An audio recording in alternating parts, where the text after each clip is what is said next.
Welcome to the 100. Oh, this one. Sorry, I'm looking at the mic.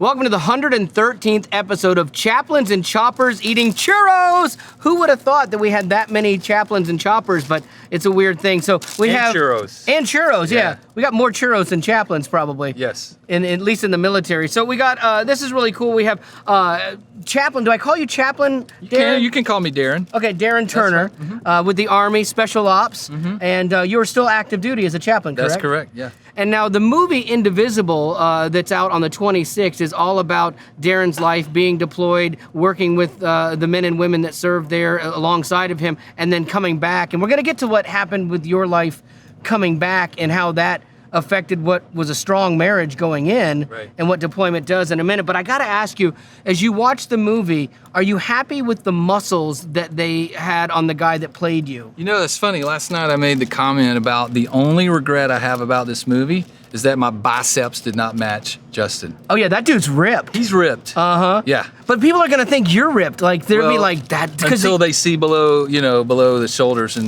me eating churros. Well, yeah, you're not gonna be ripped after this, little segment here with churros. Go ahead, you can have some if you want. All right. Yeah, that's good. So, like, do you have a cool name? Like, did they give you a cool Army name, like Chappie or something like that for chaplain? My call sign on that deployment in 2007 was Battle Cross. Oh, I like that. That's awesome, huh? I like that. It's kind of cool. Battle Cross. Kind of spiritual and tough. Yeah. Which brings up another really good point. I probably should have not eaten this whole churro. I took a big bite. It's like watching the Food Network. They're like, never take a big bite. Yeah. Did you have to train like every other soldier and be battle ready then? Well, chaplains don't carry weapons. So why is that? It's a policy that the United States Chaplain Corps has that we are non-combatants. Okay. That's not necessarily true for other nations, but the U.S. Chief of Chaplains or all the Chaplain Corps chaplains are non-combatants, so we can't carry weapons. So we do some training, but not the weapons training that all the other soldiers and troops do. So which came first for you then? Were you a military guy that became a chaplain, or did you go in wanting to be a chaplain who was a military guy? Great question. So I came in as a guy who had been in the pastoral ministry, who came in. Nice bite, by the way. You. I'll keep talking so you Smaller. can. Yeah. I came in as a minister who did not have previous military service. Oh, okay. So I came in. It's called direct commission. But some people do come into the chaplaincy having already served as an enlisted guy or maybe another officer branch. Now, this whole movie, Indivisible, is about you. Like, that's got to be kind of cool, but I heard it took like 6 years to make. Like, what took so long for this story to come out? Yeah, so David Evans, he was the guy that first approached us 6 years ago. He's the director, the producer. He's kind of everything about this movie. So once he started communicating with the military, it took a long time for stuff to bounce way up the chain of command and then way down for approvals. I don't even know everything that he had to do. We had very little to do with that part, actually, so he did a lot of that approval paperwork and talking to the military public affairs people, the legal, the commanders, everything. Well, let's talk about this too, because I mean, the movie focuses on your life and the difficulties that happen, even for a chaplain being deployed. So, how tough is it to combine like faith in the message of Jesus with the tough job that our military personnel are asked to do? Like, how does God fit in that? Because there's one really powerful scene in the movie where a guy is just questioning you. Lance is just questioning you, like, where is God when innocent people die? And that's a tough thing. Like, how do you have an answer for that? Yeah, that's a phenomenal scene in the movie, and that's actually repeated often in a deployment situation like that, especially one where we're taking a lot of losses. As Christians, we don't always have the answers. We know the one who has answers, but sometimes things aren't clearly revealed. There's a lot of gray in life. There's a lot of black and white in life that has an easy answer, but some of the answers, some of the questions in life, especially in life and death situations, are difficult to ask or difficult to answer. I've seen, like, I've been around a lot of military guys. Like, I have a heart for men and women that serve because I've never served, and so I appreciate what they do, and I have an inkling of how tough it is. But they're no nonsense people. Right. Like, straight answer, tell me now. Right. And so when you tough things like this that don't really have a great answer, like in the middle of battle and when you're dealing with life and death and hurt and stuff like that, like I can't imagine having to tell people that. And it almost, in the movie at least, had kind of a crisis of faith for you through that too. Was that accurate for your life, you know, being a chaplain and being deployed? Yeah, so I never doubted God. Right. I didn't get to the place where I doubted, do you exist? I mean, some people do. I didn't get to that place. But these young soldiers in those situations did challenge me in knowing why I believed what I believed. Right. And so when I was pushed like that soldier did in that scene, sometimes I didn't have great answers, and I would rather say I don't know than give a sloppy answer, because you're right. These military guys, they want it now. They can see through a lot of the smoke screen that can happen in life. And they're trained to see through stuff like that and to really get to the truth quickly. And so if I don't have a good answer, I would rather say, you know what, that's a great question. I don't know right now, but I'm going to find out. The big part of this movie centers around marriages, and I want to get to that in a minute too. You can have a bite of Churro. This is a good time because I'm going to segue. And so, you know, I want to talk about the toll that marriages take on, you know, relationships, or the toll that is enacted on marriages in a deployed situation. Mm-hmm. And so I'm sure that, sorry, choking on my churro. It's chaplains and choppers choking on churros. Orchas. Oh my goodness, that was really good. Oh, holy cow. So you go and you... This is delicious, by the way. Yeah, by the way, yeah. Help yourself. I mean, don't stop. Like, I can't, like, not eat my churro right now. Something about the perfect mix of cinnamon and sugar and bread. Mm-hmm. It's incredible. It's like it was meant to be. Yeah. It's like they say in the military, easy day. One of the big parts of this movie deals with families and marriages, you know, and you had a healthy marriage as it's depicted in the movie, and you go away, it said, you know, you felt like you were called to do this, and then one of the guys is like, you have no idea, you're going to come back changed. What happened for you in that deployment that affected you? Yeah, that's a good question. The truth is that I've discovered that deployments will reveal what was going on in a marriage beforehand, both good and bad. So time and space away is going to strengthen a strong marriage for the most part. It's not a blanket statement, but for the most part. And it's gonna weaken a weak marriage. And so we had issues before that deployment, like a lot of couples do, right? That we did not really deal with apparently effectively. And so 15 months away, combined with getting shot at and burying guys and talking to buddies who are left behind, who are grieving, and thinking about the children and the other spouses that my wife is at home ministering to. It crushed me. I mean, it really took a toll on my heart, just my emotional well-being.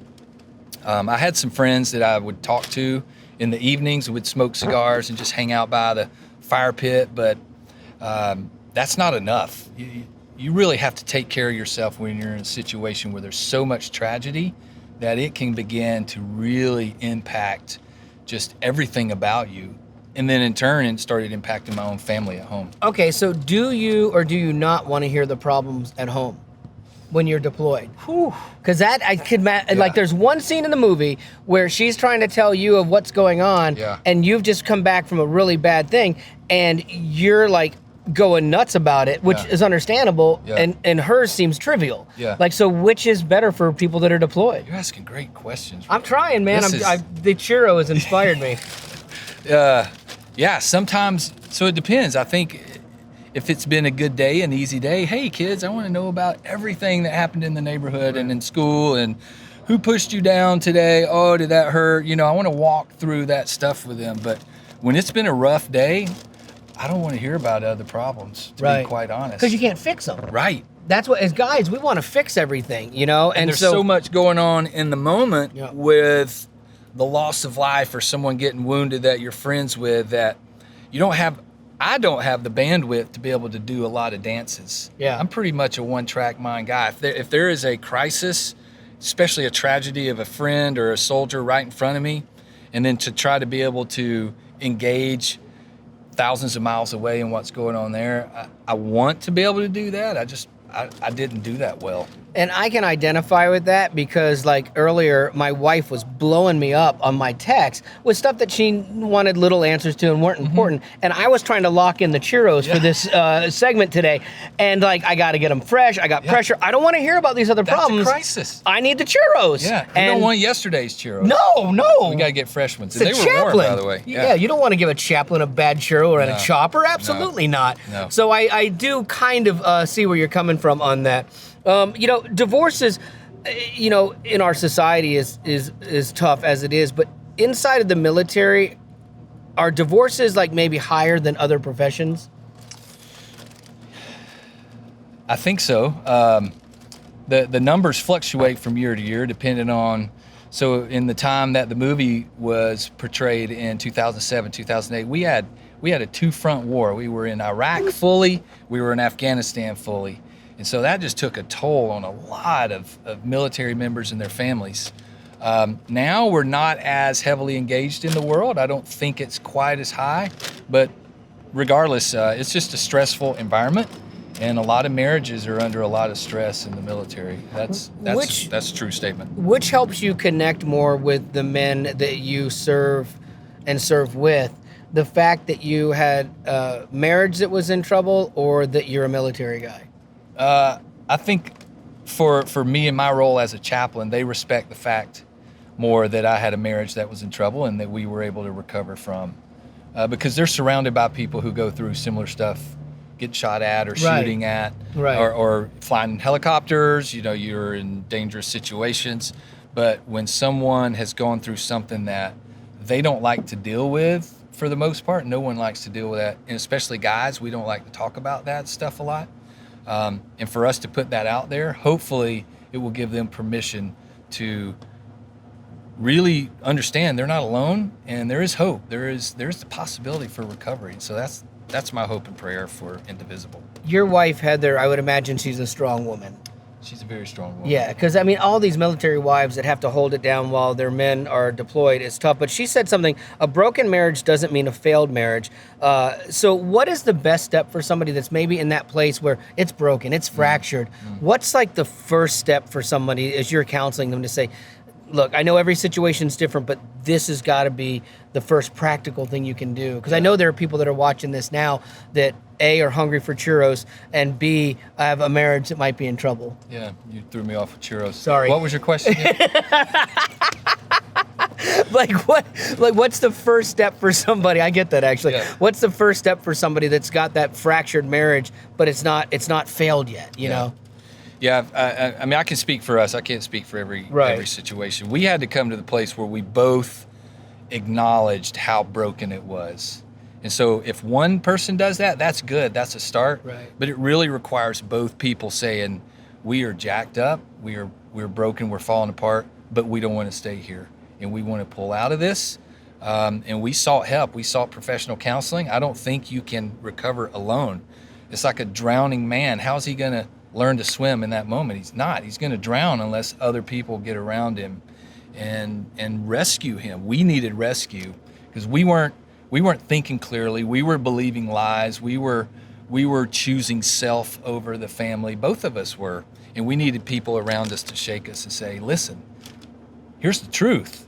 You can submit to that or not, but you need the truth right now. So truth is these churros smell really good. Yeah, I lost what you said there too the minute you said churro. I think that's a theme here. I'm gonna take another bite while I got to rack up a question for you here. Like, this movie does center a lot, the movie Indivisible centers a lot around marriages, you know, because I think it's a key part of our faith too, is we should have strong marriages. Right. Do you think that this movie is something, even if you're not in the military, you can find something that you connect with and identify with? Absolutely. There's the setting is the military, Right. but that's not necessarily the thrust. The message is this marriage fell apart.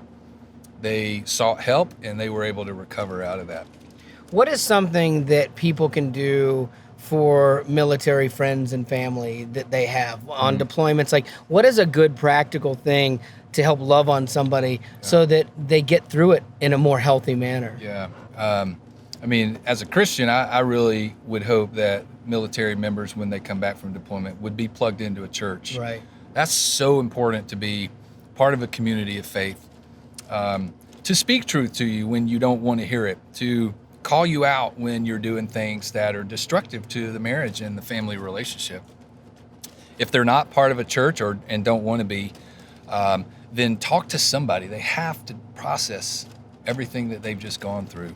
You can't bottle it up. It's going to leak. It's going to eventually leak, whether it's in addictions, whether it's in anger, whether it's in being aloof and chasing other things or people. It's going to leak out if you don't process that. The movie is Indivisible, out October 26th, and it's all about the life of Darren Turner and his family. And I saw it the other day. I really enjoyed it. And so we're going to go flying in a helicopter. Yeah. And let's get out of here. Yeah. Cheers. Cheers. Thank you. Churros. Churros.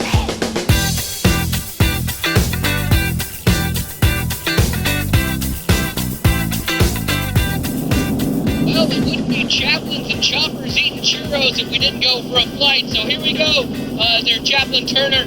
Oh, we're turning really steep here. Well, here's what I want to do with you to find out if we could be best friends, or maybe even find out if I would cut the mustard in these special ops here. I'm going to do a rapid fire game, okay? Okay, let's do it. I'm going to say a word, and then I'm going to count to 3, and we're both going to answer. Got it. To see if we match our answers. So we can't eat any churros right now. We take one bite. Okay, good call. That'll good inspiration. Okay, so here we go. First question. Remember, I'm going to count to 3. Coolest means of military transportation. 1, 2, 3. Helicopter. Seriously, Humvee? No, not really. I love helicopters. We're in a helicopter. I thought that was a dead giveaway. Let's throw in a curveball early. Another one. Military acronym. 1, 2, 3. BCS. You know what blob is? Blob? Yeah. B-L-O-B? Yeah. No. Big load on board. It's a useless person in a plane. Name a military branch other than your branch, the Army. 1, 2, 3. Air Force. There we go! Look it up. Cheers on the churro. Cheer on the churro. Okay, what is a military measurement? 3, 2, 1. Meter. Click. Click, that's good. Click's good. How far is a click? Click is 1,000 meters. It's a kilometer.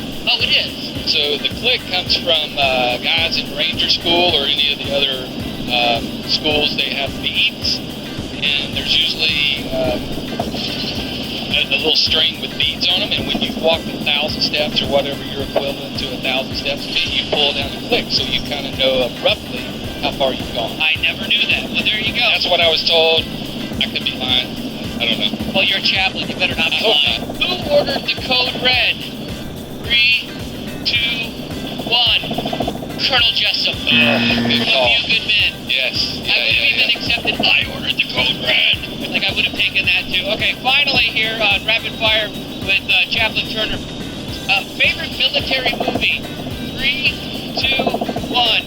Indivisible. Indivisible. That's boy, right. howdy. That's right. Boy, the marketing people are not going to be happy about that one there. That was my last curve for you. You're right. It's Indivisible. Coming out October 26th.